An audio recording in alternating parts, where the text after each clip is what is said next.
Hello friends, இன்னைக்கு ஒரு mini vlog தான் பார்க்க போகிறீங்க. எங்கள் பப்பிக்கு வந்துட்டு நாங்கள் க்ரூமிங்க்கு அழைச்சிட்டு போயிருந்தோம். ஆல்ரெடி நாங்கள் வெட்டியிருந்தோம். 3 மந்த்ஸ் பிஃபோர் ரொம்ப அதிகமாக முடி வளர்ந்துருச்சு. ஸோ ஓகே அப்படின்னு சொல்லி, ஏன்னா சாப்பிடும் போதெல்லாம் வாய் சுற்றி ரொம்ப அழுக்காயிடுது. சரி, அதான் வந்து மொட்டை அடிச்சிடலான்னு சொல்லிட்டு அழைச்சிட்டு வந்திருக்கோம். இது வந்து எங்கே இருக்குன்னா, திருவள்ளூரில் வின் கிளினிக்னு சொல்லிட்டு காக்லூர் மெயின் ரோட்லேயே இருக்குது. ஸோ அங்கே தான் அழைச்சிட்டு வந்திருந்தோம்.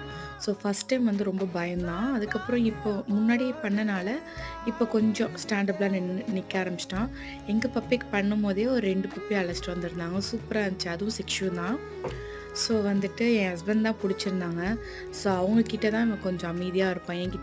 என்கிட்டனா ரொம்ப நடிப்பான். ஏதோ வலிக்கிற மாதிரி அவங்க பண்ணுறாங்கன்ற மாதிரியே நடித்து காட்டுவான். ஸோ நாங்கள் வந்துட்டு வெறும் ஹேர் கட் மட்டும் தான் பண்ணியிருந்தோம். வீட்லேயே வந்துட்டு நாங்கள் நெயில் கட் பண்ணி ஹேர் வாஷ் தான் பண்ணிட்டு வந்துட்டோம். மொட்டை அடிச்ச சிம்பா எப்படி இருக்கான்னு கமெண்ட் பண்ணுங்கள் மறக்காமல். ஓகே ஃப்ரெண்ட்ஸ், பாய். நாளைக்கு இன்னொரு வீடியோவில்